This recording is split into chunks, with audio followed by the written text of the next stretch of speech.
Joanne came out of hospital in 1998 and went to various residential care facilities, which were very difficult for Joanne because of her communication problem.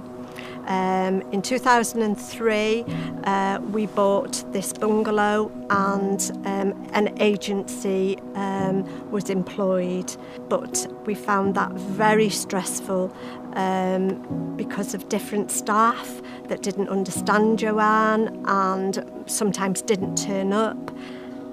In 2005, we were notified that we could do it differently with a direct payment, and we spent a long time with social services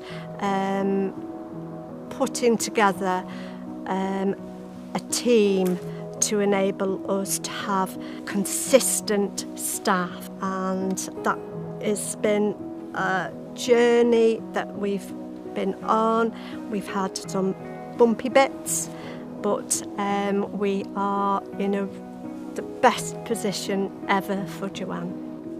We first of all had one of the agency staff who was very committed to Joanne, and she came along as our first employee, and when that was successful, then we were able to look for other staff, and we have long-standing staff, 14 years, 11 years, 6 years, 7 years. So the staff are with Joanne, and it's just lovely. It is daunting to start with, but there's a lot of support. I know that I can pick up the phone and my questions will be answered. The team are known as Team Joro. They work as a team, so if anybody's got a problem where they've had maybe a bereavement or an illness, that the team will cover one another. They're very happy to do that. They all get on very well. And that support for Joanne enables her to access all her needs. When you've worked alongside staff for so long, you build up a wonderful rapport. I'm sure the staff would say that they are supported. We know their families, and to me it was so important that Joanne has a friend coming in, not a carer, a friend, somebody that she can share maybe things that she wouldn't share with Mum. And I believe that this is the best option for Joanne. Joanne decided that she could spend some of her time making the ear savers, and Claire and others did the knitting and sewing on buttons, and they were coming from Bangor Hospital, they went to Wrexham Hospital and Marleyfield Home.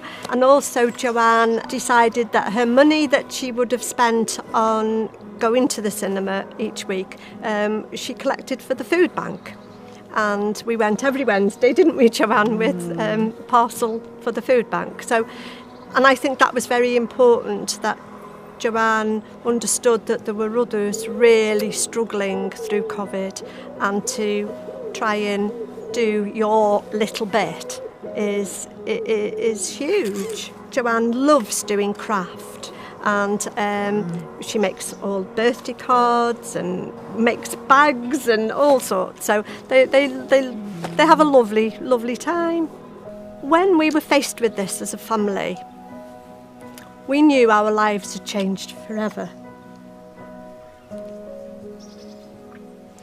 We sat down, Mike and I, and we decided that we would make the best of it. And we bought the bungalow, and it was very emotional. But I think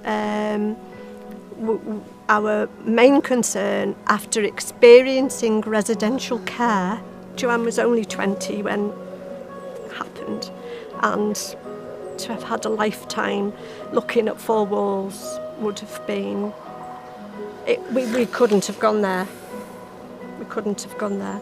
And direct payment has enabled Mike and I and our family, our extended family, to achieve that dream for our dream that Joanne stayed within the community with what we call special people, because the team are special.